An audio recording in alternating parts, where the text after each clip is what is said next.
kita akan membahas tentang reaksi eliminasi, yaitu reaksi E1 dan E2. Pada reaksi E1 dan E2, basa akan mengambil hidrogen beta.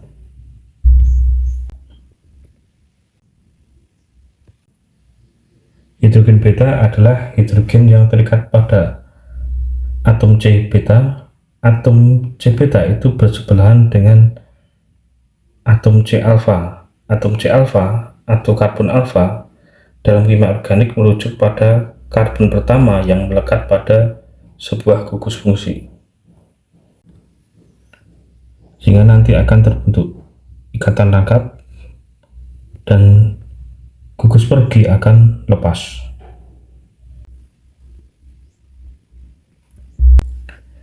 Reaksi E1 dan E2 ini memiliki beberapa perbedaan, diantaranya adalah sebagai berikut. Ini E1, ini E2.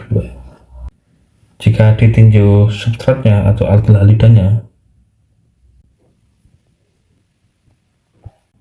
reaksi E1 ini lebih menyukai alkyl halida tersier.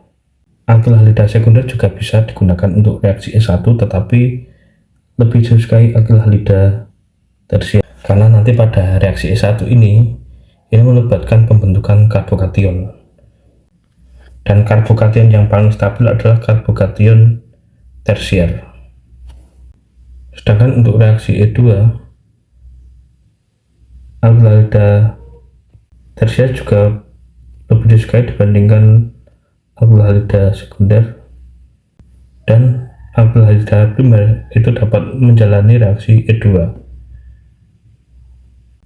Kemudian ditinjau dari segi basa yang digunakan, reaksi E1 ini menggunakan basa lemah, sedangkan E2 menggunakan basa kuat. Kemudian kalau ditinjau dari segi stereokimianya,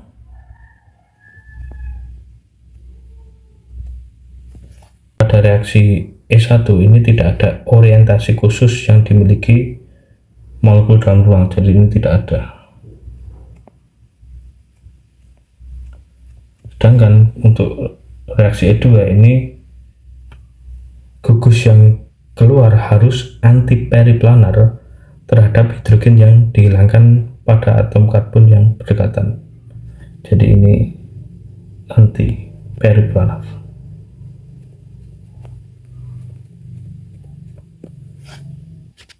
Ini adalah contoh dari anti-periplanar, yaitu gugus lepas itu harus selalu anti terhadap hidrogen yang dilepaskan pada atom karbon yang berdekatan. Jadi posisi H yang dihilangkan dan Br yang lepas ini harus berlawanan secara langsung atau harus 180 derajat, seperti jarum menit dan jarum jam saat jam menunjukkan pukul 6. Kita ke contoh untuk reaksi E1.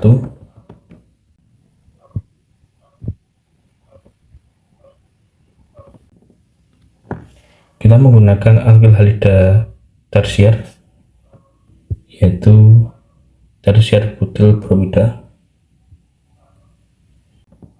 dengan basanya yaitu H2O. Tersier butyl bromida dapat kita tuliskan seperti ini: CH3 CH3 CH3 Br. Pertama-tama gugus pergi akan lepas sehingga terbentuk suatu karbon, yaitu CH3 CH3 CH3. Ini muatan positif karbokation. Kemudian langkah selanjutnya yaitu basa akan mengambil hidrogen alfa. Ini adalah hidrogen alfa, ini juga hidrogen alfa, ini juga hidrogen alfa, dan semuanya ekuivalen atau setara, sehingga basa ini bisa mengambil yang manapun, dari sisi manapun bisa. Jadi bebas terserah karena ini semuanya ekuivalen. Misalkan yang diambil yang ini.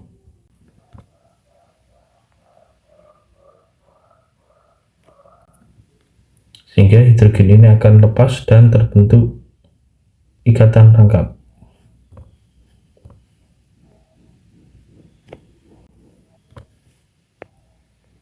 Seperti ini.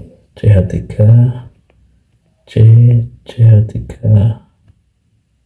terangkap CH2. Atau kita bisa juga menuliskannya seperti ini. CH3 CH2 CH3 gitu.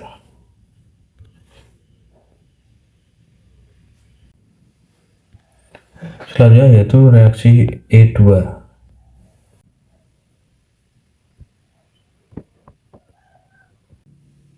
Misalkan reaksi antara dua bromobutana dengan metoksi sebagai basa.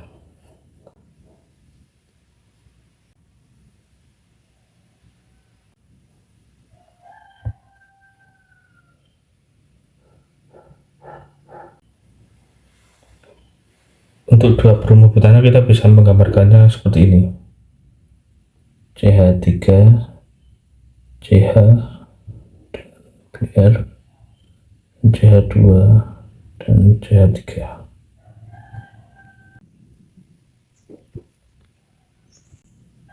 Jadi hidrogen beta di sebelah sini dan di sebelah sini itu berbeda, tidak sama, tidak ekuivalen. Karena berbeda, sehingga nanti akan menghasilkan dua produk yang berbeda. Misalkan hidrogen beta yang diambil adalah hidrogen beta yang ini. Ya, nanti produk yang dihasilkan adalah CH3 CH ikatan rangkap CH3. Kemudian kalau hidrogen beta yang diambil adalah hidrogen beta yang ini, maka nanti produk yang dihasilkan adalah CH2 ikatan rangkap CH2 CH3. Yang atas adalah produk utama atau produk mayor,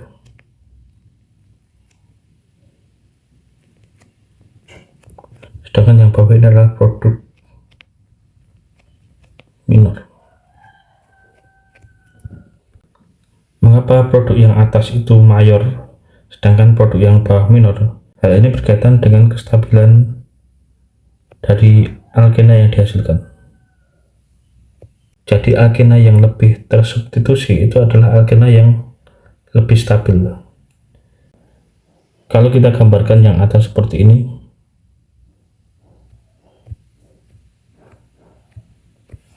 dan yang bawah seperti ini, yang atas itu terdapat dua gugus alkil yang terikat pada C ikatan rangkap.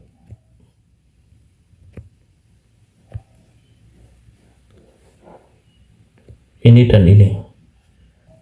Sedangkan yang bawah ini hanya terdapat satu gugus alkil yang terikat pada C ikatan rangkap,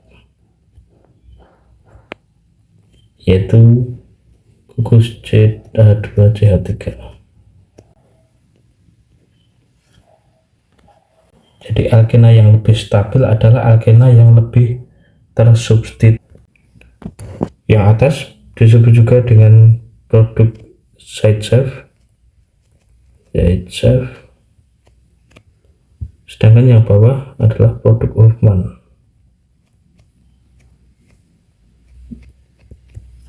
Seperti itu.